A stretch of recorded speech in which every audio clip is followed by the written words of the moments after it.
ஆச்சி மசாலா. எந்த சமையலும் ருசி தேடும் ரகசியம். 20 ரூபாய்.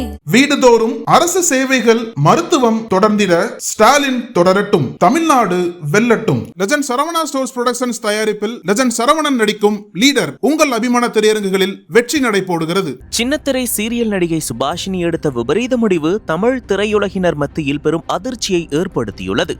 இலங்கையை சேர்ந்தவர் 36 வயதான சுபாஷினி.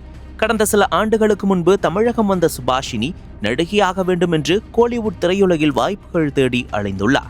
ஆனால் சரிவர வாய்ப்பு கிடைக்கவில்லை. அதனால் சில படங்களில் துணை நடிகையாக நடித்து வந்த சுபாஷினிக்கு சீரியலில் நடிக்க வாய்ப்பு கிடைத்திருக்கிறது.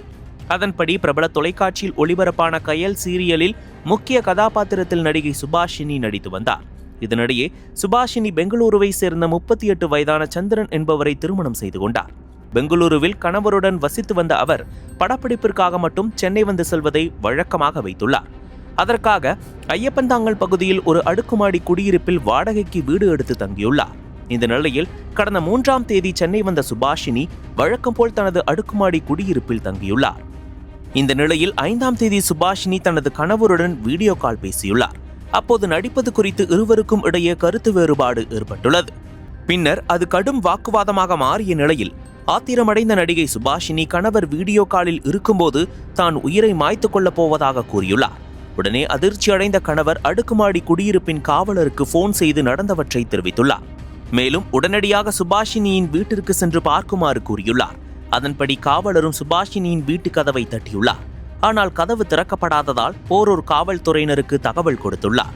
சம்பவ இடத்திற்கு வந்த போலீசார் கதவை உடைத்துக் கொண்டு உள்ளே சென்று பார்த்தபோது நடிகை சுபாஷினி விபரீத முடிவை எடுத்திருந்தது தெரிய வந்தது.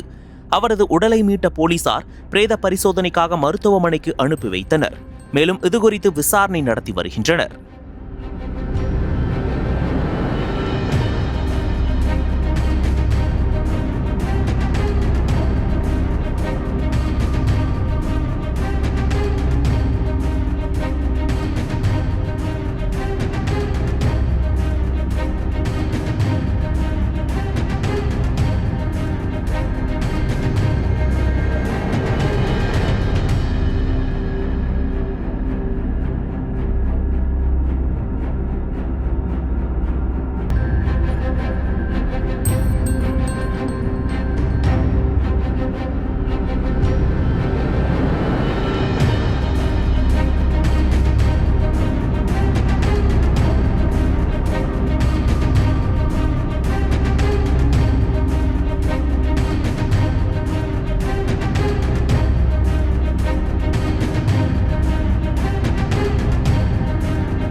அனல் பறக்கும் செய்திகளை அப்டேட் செய்து கொள்ள நக்கீரன் களத்தை இப்பவே சப்ஸ்கிரைப் பண்ணுங்க.